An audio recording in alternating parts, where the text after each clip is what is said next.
নমস্কার বন্ধুরা, কেমন আছেন আপনারা? বড়দেরকে প্রণাম ও ছোটদেরকে ভালোবাসা জানিয়ে আজকের ব্লগটি শুরু করছি। সকালে 6টা মতো বাজে আর সোজা রান্নাঘরে না গিয়ে আজকে এসেছি বারান্দাটায় বাইরের কুয়াশাটা দেখবো বলে। আর আজ কিন্তু বেশ কুয়াশা পড়েছে আর রাতে কিন্তু শীতটাও বেশ মোটামুটি ছিল। আর এই যে আমার গাছগাছালিগুলো, আমার গাছগাছালিতে জল দেওয়ার লোক এখনো ওঠেনি। এই যে আমি আবার একটু গোলাপ ফুল প্রিয় লোক, তো একটি গোলাপ ফুল গাছ লাগিয়েছি আর খুব কষ্ট ওটাকে বাঁচিয়ে রেখেছি। ফুল ফুটবে যখন প্রথম তখন আপনাদেরকে আগে দেখাবো।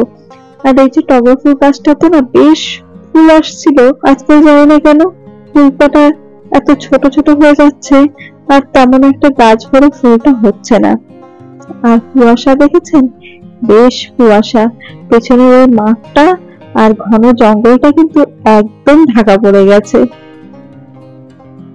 কালকে সিদ্ধির বাবা সিদকে স্কুলে ছেড়ে দিয়ে যখন ফেরত বাড়িতে আসছিল তখন একটু ঢুকেছিল সবজির দোকানে। তো সবজি বাজারে গিয়ে দেখে প্রচুর নাকি কুমড়োর ফুল উঠেছে। সাধারণত তো আমাদের এখানে রোববার ছাড়া এরকম কুমড়োর ফুল টুল তেমন একটা পাওয়া যায় না। তারপরে আবার অনেকটাই বেলা হয়েছিল, ওই 8:30 মতো হয়েছিল ধরুন, তো ওই সময় তো পাওয়ার কোনো সম্ভাবনাই নেই। কিন্তু হঠাৎ করে দেখলো প্রচুর নাকি এরকম ফুল উঠেছে, তো 2 গাঁটটা নিয়ে এসেছিল। 1 গাঁটটা কালকে একটু বড় করেছিলাম আর 1 গাঁটটা রেখেছিলাম আজকে বড় করব করে, তাই আপনাদের সঙ্গে একটু শেয়ার করি ভাবলাম। আর এই যে কুমড়োর ফুলগুলোকে আমি এইভাবে গোটাগুলো আলাদা আলাদা করে জলের মধ্যে দিয়ে দিচ্ছি, হালকা একটু ধুয়ে উঠিয়ে তারপরে বড়াটা করব। আবার ফুল বেশি ধুলে পড়ে না, ফুলটা আবার ছিঁড়ে যাওয়ার ভয় থাকে। আর এই যে বছরের শেষটা আসছে, তো যেগুলো ছুটি ছাটা গুলো বেঁচে আছে, তো বাবা বললো আমিও একটু একটু করে নিই। ওর বাবার আবার অনেকগুলো ছুটি বেঁচে আছে, তো বললো যে ঠিক আছে, তোমারও যখন ছুটি আছে তাহলে না হয় 2 দিন আমিও নিয়ে নিই, মেয়েটার সঙ্গে একটু সময় কাটানো যাবে। ও আর একটা কথা তো বলতে একদমই মনে নেই, শুধু কুমড়োর ফুল নয়, খুব তাজা তাজা শাকও পেয়েছিল। এই কুমড়ো শাক পেয়েছিল আর পেয়েছিল 1 গাঁটটা ভালো হেলাঞ্চো শাক।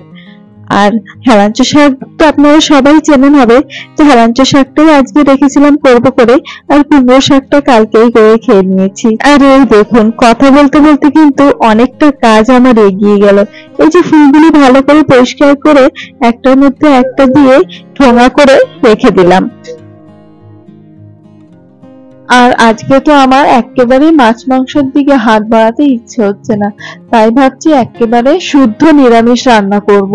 কিন্তু আবার ছেলেটার তো তা হবে না, ওর তো আবার মাছ ভাজা না হলে সকালে ভাত খেতেই পারে না, তো ওর জন্য একটু আলাদা করে মাছ ভাজা করে দেবো। আর বাদ বাকি আমার আর ওর বাবার জন্য নিরামিষ রান্নাটা করব ভাবছি। আমি তো পুরোপুরি নিরামিষই খাবো, ওর বাবা যদি খেতে চায় মাছ খাবে, কিন্তু আজকে আমার একেবারে মাছের দিকে একটুও নেশা নেই। তো সেই জন্য ভাবছি এই যে হেলাঞ্চো শাকের তরকারিটাও একেবারে মাছ ছাড়া নিরামিষ পদ্ধতিতেই করি। এই একটু কাঁচকলা দিয়ে করব। আবার শুনেছি নাকি অনেকে বলে কাঁচকলা দিয়ে হেলাঞ্চো শাকটা নাকি অনেকটাই ওষুধের কাজ করে, তো শরীরের জন্য অনেকটা ভালো। আর হেলাঞ্চো শাকে একটু তেতো ভাব থাকে, তো ছেলে আমার কিছুতেই মুখে নেবে না, তাই ভাবছি একটু কষিয়ে ঝাল দেবো, কাঁচা লঙ্কা ঝালটা দিয়ে আজকে এই তরকারিটা করব। ওই একটু নুন, হলুদ, কাঁচা লঙ্কা আর জিরে গুঁড়ো দিয়ে কলাটাকে ভেজে জল দিয়ে দিলাম আর ঢাকা দিয়ে দিলাম, ওটা ফুটতে থাকুক। ততক্ষণে এদিকে আমি একটু হাত চালিয়ে বড়া করার জন্য ব্যাটারটা চটজলদি করে নিই। আবার ছেলে আবার স্কুলে যাবে, তো ওকে আবার তৈরি করাতে হবে, সেজন্য চটজলদি করে রান্নাটা না সেরে নিলে মুশকিল। এই কুমড়ো ফুলের বড়াটা কিন্তু আবার পছন্দ করে, ওটা কিন্তু ও আবার খেয়ে যাবে, আমাকে বলেছে আগের দিনে করেছিলাম, খেয়ে খুব পছন্দ করেছিল, তার আগের দিন থেকে আমাকে বায়না করে রেখেছে, মা কালকেও কিন্তু কুমড়ো ফুলের বড়াটা সকালে করে আমাকে তুমি দেবে, আমি খেয়ে স্কুলে যাব। আর কুমড়ো ফুলের বড়াটা আমাদের কার না পছন্দ বলুন, শিশু থেকে বৃদ্ধ আমরা সকলেই কিন্তু কুমড়ো ফুলের বড়াটা খুব আনন্দের সঙ্গে খাই। ব্যাটারটা তৈরি করেছি খুব সহজভাবে, 2 চামচের মতো বেসন নিয়েছি, 1.5 চামচের মতো চালের গুঁড়ি দিয়েছি, হলুদ দিয়েছি, নুন দিয়েছি, কাঁচা লঙ্কা কুচি দিয়েছি। অনেকে আবার গোলমরিচ গুঁড়ো দেয়, আমি গোলমরিচ গুঁড়ো দিইনি, একটু কাঁচা লঙ্কা দিলাম, ফ্লেভারটা ভালো আসে। আর তারপরে একটু একটু করে জল দিয়ে গুলে ব্যাটার তৈরি করে নিয়েছি। ব্যাটারটা তৈরি করে একটু পাশে রেখে দিলাম। আগে তরকারি রান্নাটা পুরো করে নি, তারপর না হয় বড়াতে হাত দেওয়া যাবে। আর এই যে ঝোল কিন্তু ফুটে উঠেছে, এখন আমি এর মধ্যে দিয়ে দেব কেটে রাখা হেলাঞ্চো শাকগুলি। আমি সবসময় ছোটবেলা থেকে মা, পিসি, ঠাকুমা এনাদের দেখেছি ওনারা শাক পাতা ভেজে তারপরে তরকারি করতেন। কিন্তু আমার যে পোস্টিং ছিল ডিগলিপুর বলে জায়গাটায়, সেখানে আমি 6 বছর ছিলাম। সেখানে গিয়ে আমি জানতে পেরেছি কি করে শাকের স্বাদ এবং পুষ্টিগুণ নষ্ট না করে শাকের তরকারি রান্না করতে হয়। ওনারা কিন্তু কখনোই ভেজে শাক রান্না করেন না, ওইভাবে শাক রান্না করলে নাকি শাকের গুণ নষ্ট হয়ে যায়। তাই শাকের তরকারি করার সময় নাকি ঝোল ফুটে উঠলে তার উপরে শাক কটি দিতে হয়। আর পৃথিবীতে যে এত প্রকারের শাক পাওয়া যায় সেটা কিন্তু আমি ওখানে গিয়েই বুঝতে পারলাম। কারণ ওখানে এমন কোনো শাক হয়তো নেই যা আপনি ওখানে গেলে পাবেন না। আর ওখানকার মানুষের হাত রান্না এত সুস্বাদু, সেটা আপনারা যদি নিজে না খান তাহলে বুঝতে পারবেন না। আমার তো সেই 6 বছর বেশ সুন্দর কেটেছিল। এত আনন্দের সঙ্গে আমরা এই 6টি বছর কাটিয়েছিলাম যে আলাদাই স্মৃতি হিসেবে সারাটি জীবন মনে গেঁথে থাকবে। নীল কথার ভাজে ভাজে কিন্তু বড়াগুলি ব্যাটারে ডিপ করে দিয়ে ভেজেও নিয়ে নিলাম। আর এই যে আজকের কিন্তু রান্না বান্না আমার হয়ে গেল। মাছ ভেজেছি, সেটা আর দেখানো হলো না। যাই ছেলেটাকে একটু তৈরি করে দিই, আবার তৈরি করতে দেরি হলে সময় মতো স্কুলে পৌঁছতে পারবে না। টাটা বাবা, সাবধানে যাবে, ভালোভাবে যাও, বাই বাই। আর আজকে শীতকে ওর বাবা ছাড়তে যাচ্ছে না, একটু সামনে এগিয়ে দিতে যাচ্ছে। ওর বাবার এক বন্ধু, সে তার বাচ্চাকে নিয়ে একই স্কুলেই যাচ্ছিল, তাই ফোন করে বলল যে শীতকে জন্য তাদের সঙ্গে পাঠিয়ে দিই। তাই কি আনন্দের সঙ্গে যাচ্ছে দেখেছেন আজকে। আর সকাল বেলাটা উঠে আগে ঠাকুরের থালা বাসন গুলোতে এই ঘন্টা 1.5 আগে লাগিয়ে রেখেছিলাম পিতাম্বরী। এই পিতাম্বরী লাগিয়ে রাখলে না বেশ সুন্দর চকচক করে, জানেন, বেশি একটা কষ্ট করতে হয় না। এই তেঁতুল বলুন বা লেবু বলুন, সেটা দিয়ে পরিষ্কার করতে গেলে একটু সময় অনেকটা লেগে যায় আর অনেকটা কষ্টও করতে হয়। কিন্তু এই যে রেডিমেড এই পিতাম্বরী জিনিসটা পাওয়া যায়, কিছুর পাউডারের মতো জিনিসটা কিসের থেকে তৈরি সেটা কখনো খেয়াল করে দেখিনি। তো এটা থেকে পরিষ্কার করলে দেখলাম বেশ সুন্দর চকচক করে। এই যে ঠাকুরের বাসনগুলো একটু রোদে দিয়ে দিলাম শুকোবার জন্য। আর আজকের মতো বড় কাজবাজগুলো শেষ, যাই মেয়েটাকে ঘুম থেকে আগে তুলি গিয়ে। আর মা আমার ঘুম থেকে উঠে সোজা চলে এসেছে বারান্দায়, আর বারান্দায় এসেই ঠাকুরের জিনিসপত্রগুলো নিয়ে শুরু করেছে খেলা। তোমাকে মিশি ডাকছে, হ্যাঁ, গুড মর্নিং। হ্যাঁ দেখো, তুমি দেখো,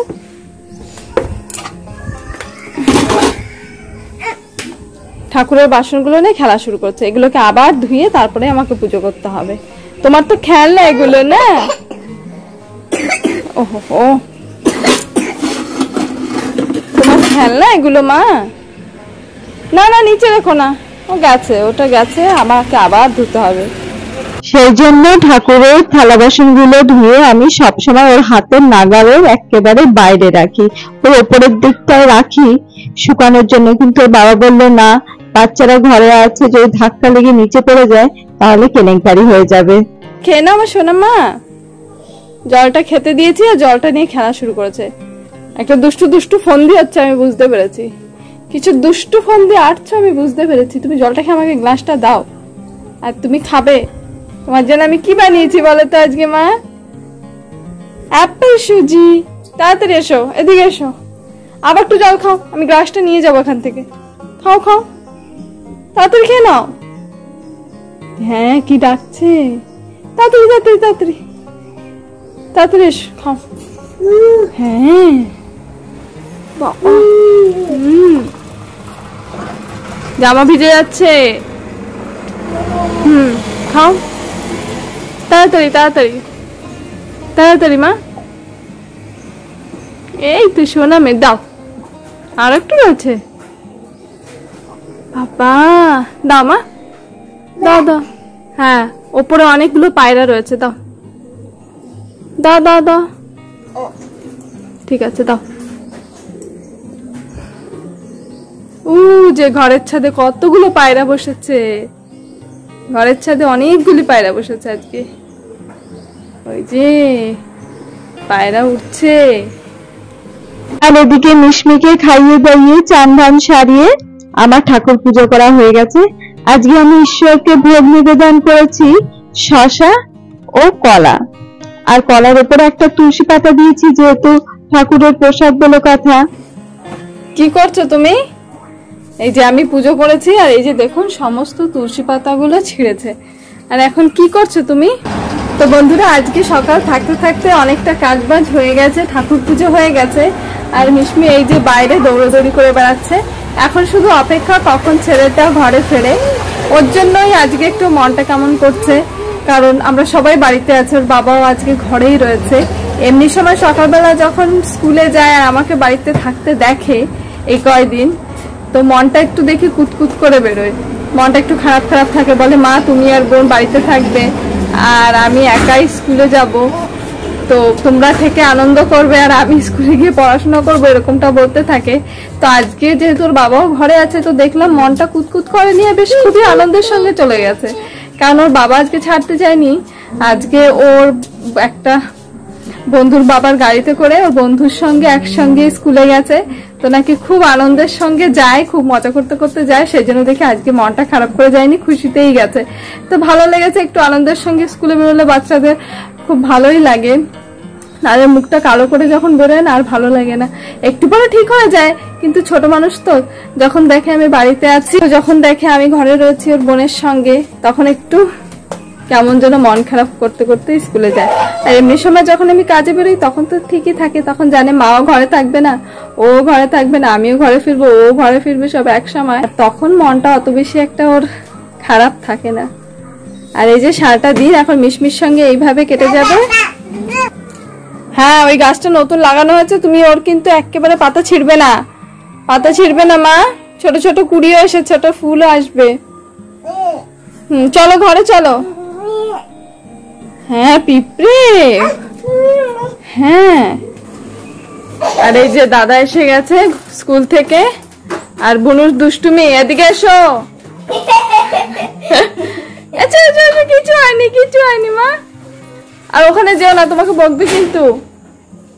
চলে এসো। হ্যাঁ ভালো চালিয়েছো সাইকেল, ভালো চালানো শিখেছো তুমি, এসে। আর এই যে গাছের আড়াল থেকে দেখা যাচ্ছে সূর্যটা এখন ডোবা আরম্ভ করেছে। কি অসাধারণ ভিউ, আপনারা দেখেই বুঝতে পারছেন। এই দুই ভাই বোনকে নিয়ে আরেকটু সময় বারান্দায় কাটাবো, তারপরে ঘরের ভেতরে চলে যাব। এই সূর্য ডোবা দেখতে দেখতেই আজকের ব্লগটি শেষ করব। তাহলে বন্ধুরা আজকের ব্লগটি এ পর্যন্তই থাকলো, দেখা হচ্ছে আগামী ব্লগে। ব্লগটি কেমন লেগেছে কমেন্টে কিন্তু অবশ্যই জানাবেন। আর আজকে এই সূর্যডোবা দেখতে দেখতে ব্লগটি শেষ করছি, দেখা হবে আগামী ব্লগে। চ্যানেলটিকে সাবস্ক্রাইব করতে কিন্তু একদমই ভুলবেন না। ততক্ষণের জন্য ভালো থাকবেন, নমস্কার।